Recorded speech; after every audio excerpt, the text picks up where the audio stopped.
विगत 40 वर्षों से मैं कृषि कर रहा हूँ।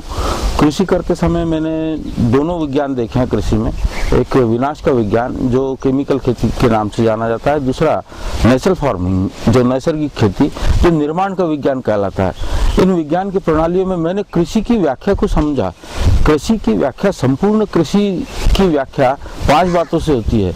पहली बात, मिट्टी, ये कृषि का महत्वपूर्ण अंग है। दूसरा, पानी, ये कृषि का महत्वपूर्ण अंग है। तीसरा, बीज, और चौथा, नेचर के अनुरूप क्रॉप साइक्लिंग, ये सबसे महत्वपूर्ण होता है नेचुरल फार्मिंग में। तो ये 4 बात के बाद हमारी कृषि फिर विकसित होती चलती है, तब हमें श्रम का महत्व समझ में आता है। उस समय हमारे श्रम के साथ हमारे रिलेशंस ये बनाना बहुत ज़रूरी है, तभी हम भारतीय कृषि को उन्नत तरीके से विकसित कर पाएंगे। तो पहली बात इसमें कृषि में मिट्टी ये 4 बातों से विकसित होती है। हमें बहुत ज़्यादा इसमें किसी भी प्रकार की गहराइयों में जाने की ज़रूरत नहीं है। मिट्टी विकसित होती है गाय के ताज़ा गोबर से बनाने वाले संजीवक से, जिसे हम अमृत पानी कहें या गो संजीवक कहें। दूसरा मिट्टी विकसित होती है पेड़ों से। जितने अधिक पेड़ होंगे अपने खेत में, उतनी ही अधिक अपनी खेती की उर्वरा शक्ति बढ़ती जाती है। क्योंकि आज हम देखते हैं कि औद्योगिक प्रदूषण से वातावरण में जो बदलाव आ रहा है, तापमान बढ़ रहा है, उसकी वजह से वातावरण में जो बदलाव आ रहा है, वो बदलाव की वजह से हमारी उत्पादकता प्रति 5 वर्ष में 10% ये घटते चले जाएगी। इसीलिए कृषि को पेड़ों से जोड़ना नितांत आवश्यक है। पेड़ ये मिट्टी बनाने में फायदेमंद ऐसे होते हैं कि उनका बायोमास वो जमीन पे फैलता है, तापमान को नियंत्रित में लाता है खेती के। वो नियंत्रित तापमान की वजह से जीव जीवाणुओं की संख्या बढ़ती चली जाती है। जब पेड़ बढ़ते हैं तो नेचर की एक साइकिल विकसित होती है। वो साइकिल के तहत हम ये देखते हैं कि वो साइकिल जब विकसित होती है तो पक्षियों की संख्या बढ़ने लगती है। तो मिट्टी के इसमें सजीवता में पक्षियों की अपनी अहम भूमिका होती है। पक्षी अपने एक खाद्य प्रणाली है जो कीटों के आधार पर उनकी खाद्य प्रणाली चलती है। तो जितने पक्षी बढ़ेंगे उतना ही कीट नियंत्रण का खर्च हमारा कम होते चले जाएगा। इस तरह से पक्षी हमारा कीट नियंत्रण का खर्च तो कम करते ही हैं, लेकिन जैसे जैसे पेड़ बढ़ेंगे तो आज हमारे खेती में हजारों पक्षियों की तादाद बढ़ गई है। उन पक्षियों के माध्यम से हमारे खेती में पूरी तरह से कीट नियंत्रण का काम होता है। यानी हमें कोई स्प्रे करने की जरूरत नहीं उन पक्षियों की वजह से। तो एक मिट्टी के उत्पाद में, मिट्टी में से जो उत्पाद निकलता है उसमें अहम भूमिका होती है पक्षियों की। अब पक्षियों के बाद सबसे महत्वपूर्ण भूमिका होती है बायोमास की। हम फसलों के अवशेष, जमीन में से हमारी जो उगने वाली घास है, वो घास का उपयोग करने का तरीका, ये अगर हम समझ लेते हैं तो हमें ये समझ आती है कि यही बायोमास में से हमें बहुत बड़े पैमाने पे खाद मिलता है। हजारों साल से इस तथ्यों को हमने नकारा था या हमने ध्यान नहीं दिया था। अब हमने उसको समझ लिया है कि ये बायोमास से हम अपनी जमीन की उर्वरा शक्ति बहुत बढ़ा सकते हैं। इस तरह से मिट्टी तो हम इस 4 बातों से बना सकते हैं, एक गाय से, दूसरा वृक्षों से, तीसरा पक्षियों से, चौथा बायोमास से। लेकिन मिट्टी बन गई तो इसका मूलत आधार उत्पाद का होता है पानी।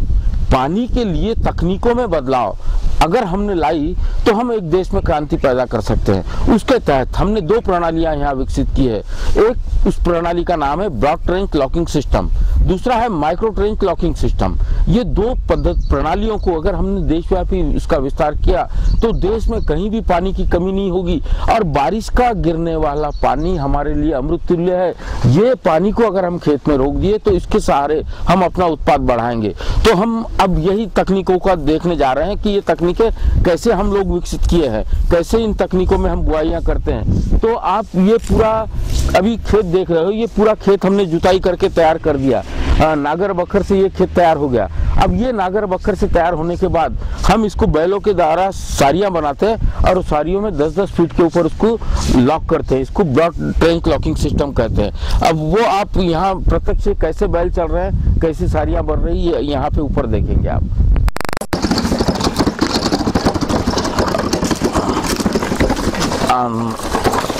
आवाज स्टार्ट। हाँ, ये अभी मेरा आदमी, ये इंस्ट्रूमेंट है उसका, सिंपल इंस्ट्रूमेंट है। हम गेहूं की जैसे सारियां बनाते हैं वैसे सारियां बनाते हैं हम लोग। ये आदमी अब इसको चलाएगा और इसकी सारियां बनाएगा। फिर उसमें जमीन के ढाल के अनुसार, अगर ज़्यादा ढाल हो, अगर 1 फीट के 100 फीट में आधा फीट का ढाल हो तो वो आधा फीट के ढाल में करीब 10 फीट तक के हम उसकी ट्रेंच बना सकते हैं। अगर उसमें ढाल 1% का हो तो हम 5 फीट के ऊपर उसकी ढाल ब्रॉड ट्रेंच बना सकते हैं। इस तरह से ढाल के अनुरूप हमको उसका अंतर कम ज़्यादा करना है। तो वो यही बात अब हम देखेंगे कि यहाँ ढाल 100 फीट में आधा फीट का है तो हम यहाँ 10 फीट 10 फीट के ऊपर उसकी ट्रेंच बनाएंगे। चलो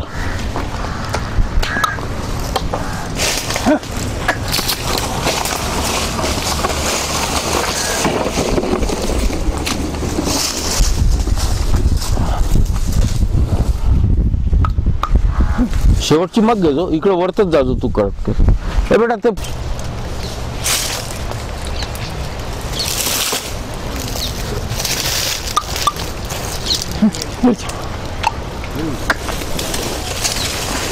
तुम्ही पाहत चाला हे म्हणजे आता आल्या तुम्ही लवकर तर तुम्हाला सगळं लाईव्ह पाहायला भेटेल कसे सगळं कसे आपण तयार केलेले आहेत।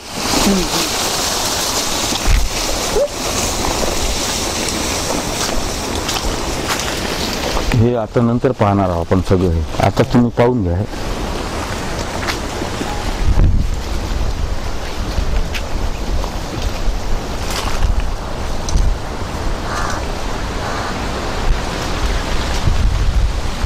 इसको हम सारनी बोलते हैं। ये सारनी को ऐसी जब बन जाएगी तो यहाँ आदमी आएंगे और वो आदमी आके इसको जगह जगह पे उसको लॉक करेंगे, उसको ही लॉकिंग पद्धति बोलते हैं। सबसे महत्वपूर्ण है कि ये लॉकिंग पद्धति में हमें बहुत कोई खर्चा नहीं करना पड़ता है।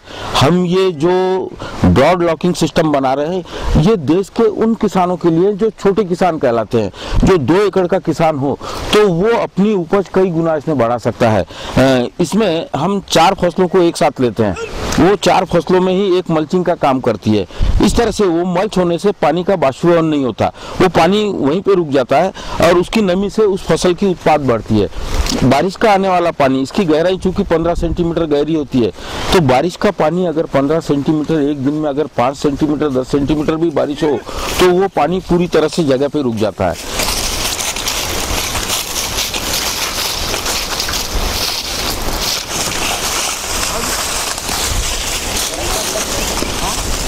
साऊंड बंद करते हैं। अद्भुत पद्धत आहे, मागे झालेला आहे, पेरण्या झालेल्या आहे सगळं तिथे। तुम्ही आज इथे येऊन अद्भुत तंत्रज्ञान घेऊन जाणार सगळं।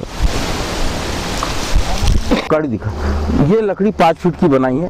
5 फीट हम लोग एक्यूरेसी लाना चाहते हैं कि उसके मेजरमेंट में, इसीलिए ये लकड़ी से वो मार्किंग करेगा और दूसरा आदमी उसमें लॉक करते चलेगा।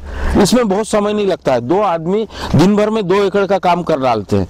अब 2 आदमी 2 एकड़ का काम करते हैं तब आप देखिए कि इसमें लागत कितनी है लॉकिंग बनाने में। ये एक आदमी ने 2 एकड़ की इस तरह से सारियां बना ली तो उसका लागत का पूरा हिसाब हम बाद में तोलेंगे कि कितना आ रहा है। तो वो आदमी वैसे उस लकड़ी के हिसाब से अब वो उसका मार्किंग करते हुए आएगा इस ढंग से। अब ये 10 फीट पे मार्किंग होगी, तो दूसरा खींच अब तू खींचो, अब दूसरा आदमी वैसा लॉक करेगा उसको। ये मार्किंग हो गया, वो लॉकिंग कर रहा है, इसका नाम है लॉकिंग। अब ये हो गया लॉक। उनसे क्या जरा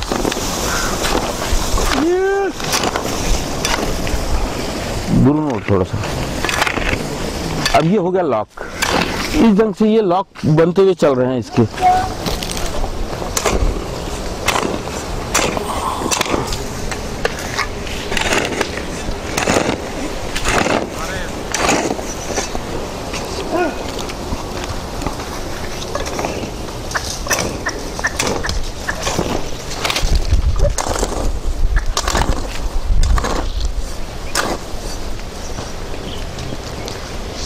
किशोर ये गड्ढा होगा उसको लेवल कर बेटा बरोबर।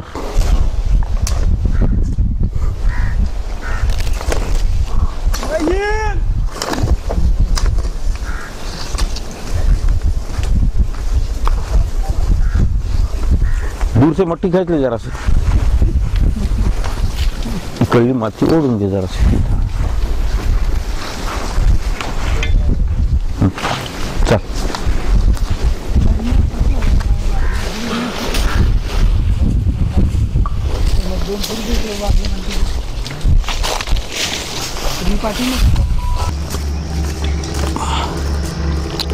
बस बेटा या, आता तुम्ही या, पावडे घेऊन या सोबत या आमच्या।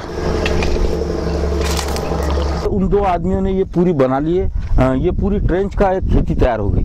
अब ये खेती आप देख रहे हो कि इसकी गहराई ये करीब देखिए आप 15 सेंटीमीटर कम से कम गहरा है। 15 सेंटीमीटर गहरी ट्रेंच हो गई। अब ये ट्रेंच में हमें बुआई करनी है। ये सारी प्रणाली उन 2 एकड़ के किसानों के लिए है जो उन्हें बलशाली बनाएगी। वो किसान स्वयं तो बलशाली होंगे, लेकिन वो देश के लिए पानी पैदा करेंगे, क्योंकि इस ट्रेंच में रुकने वाला पानी ये मूल स्थान पर रुकेगा। जगह पर रुकेगा तो अंडरग्राउंड वाटर टेबल ऊंची लाएगा, यही पानी उसका उत्पाद बढ़ाएगा। उसमें हम 4 फसलें बोते हैं इस प्रणाली में। इसमें नीचे लगता है मूंग, वो उसकी फसल भी मिलती है और वो मल्चिंग के काम भी आता है। एक लाइन में हम लगाते हैं तुअर, ये पूरी लाइन स्ट्रेट जाएगी तुअर की।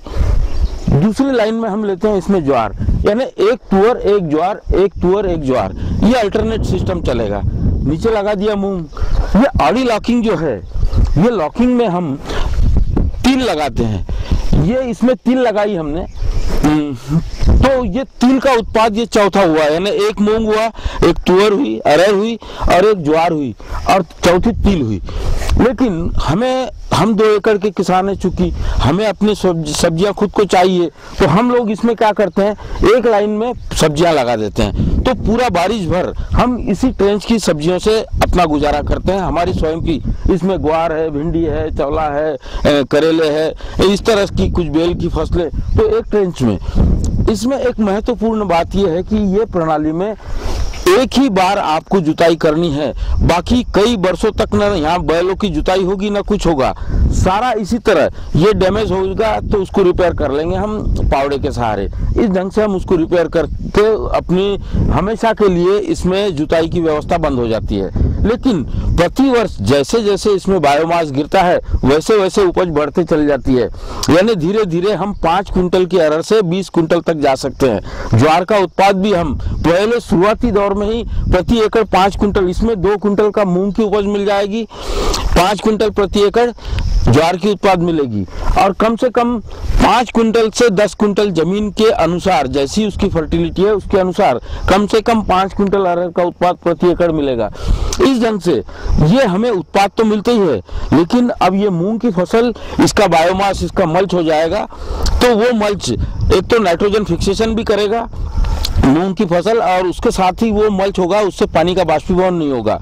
ये 60-65 दिन के बाद ये फसल निकल जाएगी, इसका मल्चिंग हो जाएगा। बाद में 80 दिन के बाद ये तिल का फसल निकल जाएगा। वो तिल झड़ने के बाद उसकी लकड़ियां भी इसी ट्रेंच में डाल देंगे हम लोग। उसके बाद 120 दिन के बाद या 110 से 120 दिन के बाद ये ज्वार कट जाएगी हमारी। चूंकि अब हमें बैल नहीं पालना है, तो इसको जो डंठल है वो पूरे काट काट के हम इसी में डाल देंगे। बाद में ये सारा डाल दिया हमने, तो ये अरहर की फसल, उसको क्या क्या बायोमास मिला, इसमें की घास मिली, इसमें का उसका मूंग का अवशेष मिला, तिल का अवशेष मिला, साथ में ही ज्वार का अवशेष मिला। इतना मल्चिंग हो गया, वो धीरे धीरे खाद में कन्वर्ट होकर ये तुअर को सप्लाई होता है। इस ढंग से ये तुअर की फसल देखते ही बनती है। अब इस प्रणाली में क्या हुआ, उसकी मिट्टी बह के नहीं गई, उसके खेत का पानी बह के नहीं गया, उसी पानी ने उसको प्रोटेक्ट किया फसल को। वो बारिश के पानी से ही, अगर कभी 1 महीना अगर खुला चल जाता है, बारिश नहीं हुई, तो भी वो पानी का बाष्पीभवन नहीं होता है मल्चिंग व्यवस्था की वजह से, और उसकी फसल बेताशा उसका उत्पाद मिलता है। अब इसकी बोवनी करते कैसे हैं, ये हमें सामने हम देखेंगे कि मूंग हम कैसा बो रहे हैं, तो उसके लिए भी हमने उसे घना बोने की प्रणाली विकसित की है। सिंपल औजार बनाए हैं। इसकी लागत, कुल टोटल लागत आज इसके 30 से 40 रुपए के करीब इसके एक औजार की लागत होती है। इसी औजार से हम लोग लाइनें बनाते हैं, वो लाइनों में पहली मूंग की फसल बोई जाती है। मूंग की बुआई, हम लोग पहले मूंग की बुआई कर रहे हैं नीचे। अब ये मूंग डालते कैसे है, इसको बनाते कैसे है, तो मैंने आपको ये औजार बताया, उससे जात तिकुटा कर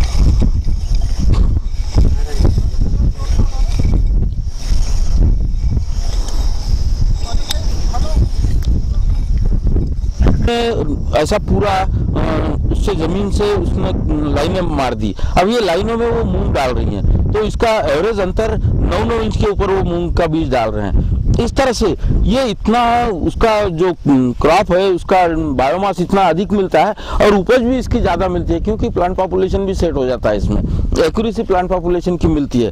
वो मूंग का मल्चिंग ही इसमें पूरा पानी का बाष्पीभवन भी रोकता है और यही मल्चिंग पूरा खाद में कन्वर्ट होती है, वो ज़मीन की सजीवता बढ़ती है, वो उसकी फर्टिलिटी बढ़ती है। डाल दिए उसके बाद ये पैरों से झक देते हैं उसको, इस तरह से वही मूंग का बीज डाल रहे हैं, वही औरतें उसको झाँकने का काम कर रही है। इस तरह से मूंग की बुआई होगी। इसके बाद में दूसरी हम अरहर की बुआई करेंगे, तुअर लगाएंगे अब इसके बाद। हाँ, अरहर का बीज आप देख रहे हो, ये अरहर की बुआई, ये हम एक लाइन में अरहर लगाते हैं, 1.5 फीट के ऊपर 4-4 बीज डालते हैं। हाँ, के ऊपर हम ऐसे गड्ढे बना रहे हैं, ये गड्ढों में 4-4 बीज डालेंगे, उसके बाद वो झाँकते हुए आ जाएंगे। वो उधर से आप देख रहे हो वो बीज डालते हुए आ रहे हैं, 4-4 बीज अरहर के। उन्होंने एक जगह नहीं डाला, अलग अलग डाला है, उनका 2-2 इंच के अंतर पे उन्होंने 4-4 बीज डाला है। इस तरह से ये 1.5 फीट के ऊपर ये अरहर की बुआई हो गई। इस तरह से एक मूंग डाला, दूसरी अरहर की बुआई हो गई हमारी।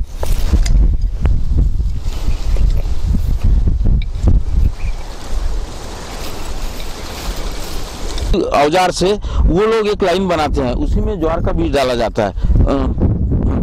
अब वो देखिए खींचते हुए आ रही है, इस तरह से वो खींचते हुए आते हैं और इसके अंदर फिर ज्वार का बीज देके वो ढाक देते हैं।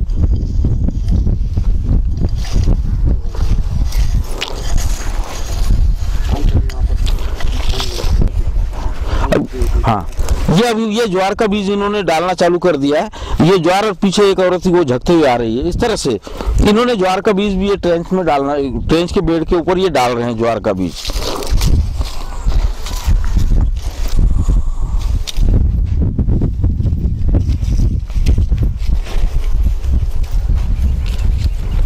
हाँ, इस तरह से ये 3 फसलों की बुआई हो चुकी है। इसमें 3 बुआइयां हो गई। हमने मूंग लगा दिया, मूंग लगाने के बाद एक में तुअर लगाया इसमें और इसमें ज्वार लगाई है। अब बची हमारी ये आड़ी ट्रेंच, जो आड़ा जो लॉक किया हुआ है वो बचा है, तो ये लॉक में हमारा पूरा तिल आएगा। तो तिल चूंकि ये बारिश के पूर्व हम सब बुआई कर देते हैं, बारिश आने के पहले 25 मई को हमारी बुआई आरंभ होती है, 30 मई तक हम पूरा बुआई का काम कर चुके होते हैं। इसे बारिश पूर्व हम बुआई कहते हैं। बारिश पूर्व बुआई इसलिए करते हैं कि बारिश के बाद ये सब बनाने में हमें दिक्कत आती है, इसीलिए ये सारी व्यवस्थाएं बारिश आने के पहले कर देनी होती है। चूंकि तुअर के अरहर का बीज, मूंग का बीज और ज्वार का बीज अगर 1 महीना भी जमीन में पड़ा रहा तो उसको कोई क्षति नहीं होती। तिल को क्षति होती है, उसे चींटियां खा जाती हैं हमारे यहाँ, इसीलिए तिल का बीज सिर्फ हम बारिश आने के बाद करते हैं। तो ये जो लॉक किया हुआ है, ये पूरी लॉक की लाइनों में तिल की बुआई होगी। वो लॉक की लाइनों में तिल की बुआई बारिश आने के बाद, जब बारिश 1-2 बारिश अच्छा हो जाएगा, मानसून एक्टिव हो जाएगा, उस समय तिल की बुआई करते हैं और सब्जियों की बुआई करते हैं। इस ढंग से हम लोग ये पूरी एक ब्रॉड ट्रेंच, जो 2 एकड़ के किसान हैं उन किसानों को शक्तिशाली बनाने के लिए कहते हैं। इसमें पूरा खर्च का हमने आकलन किया है तो 7,000 रुपया प्रति एकड़ का खर्च आता है। जमीन तैयार करने से लेके तो आखिर तुअर की हार्वेस्टिंग तक पूरा खर्च आता है, लेकिन 60 दिन के बाद ही उसे पैसा मिलना चालू हो जाता है उस किसान को। तो पहला कम से कम 2 क्विंटल उसे मूंग की उपज होती है। अब 7,000 का खर्च उसने आखिरी तक किया है, लेकिन 60 दिन बाद, 65 दिन बाद ही उसे मूंग की उपज से 2 क्विंटल की उपज होती है। आज अगर बाजार के दाम देखे जाए तो 4,000 रुपया भी अगर हम उसको क्विंटल के दाम अगर आकलन करें तो 8,000 रुपये उससे मूंग से मिलते हैं और 50 किलो उससे तिल का उत्पाद मिलता है। 50 किलो अगर 60 रुपया किलो भी अगर हम उसका आकलन करें तो 60 के हिसाब से 50 किलो के 3,000 रुपये उससे मिलते हैं। 8,000 मूंग से मिले, 3,000 तिल से मिले, 11,000 रुपये ये उसको 80 दिन में मिल चुका है। उसके बाद में ज्वार 5 कुंटल प्रति एकड़ कम से कम इसकी उपज होती है। इसके ऊपर 5 कुंटल की उपज वो अगर उसका आकलन करें हम तो 5 कुंटल ज्वार से 5,000 रुपया उसे ज्वार के दाम से मिला। इसीलिए 8 और 3 11 और 5 16, लेकिन ये अरहर की फसल उसे 5 कुंटल उपज देती है। बाद में 180 दिन के बाद ये 5 कुंटल अरहर का उत्पाद उसे मिलेगा। अब अरहर का उत्पाद ये 5 कुंटल 4,000 रुपया कुंटल की भी अगर हम दाम काउंट करते हैं तो 20,000 रुपये हमको अरहर से मिलते हैं। इस तरह से पहला मिला 8,000 मूंग से, 3,000 तिल से, 5,000 ज्वार से, 16,000, उसके बाद 20,000, 35,000 रुपए प्रति एकड़ की उसे आमदनी हुई उस किसान को। अगर वातावरण में बदलाव आता है, कभी महीना भर बारिश नहीं हुई, तो भी ये ट्रेंच प्रणाली में वो पानी उसको प्रोटेक्ट करता है, जिसमें उन्होंने इसमें पानी को संरक्षित किया है। इस ढंग से वो पानी उसकी उपज बढ़ाने का काम करता है। उसने इस जमीन को सिर्फ उत्पाद से ही नहीं तौला, तो इस जमीन से क्या होता है, प्रति वर्ष उसकी फर्टिलिटी बढ़ते चली जाती है। प्रति वर्ष फर्टिलिटी बढ़ी तो प्रति वर्ष उसका उत्पाद बढ़ते चल जाता है।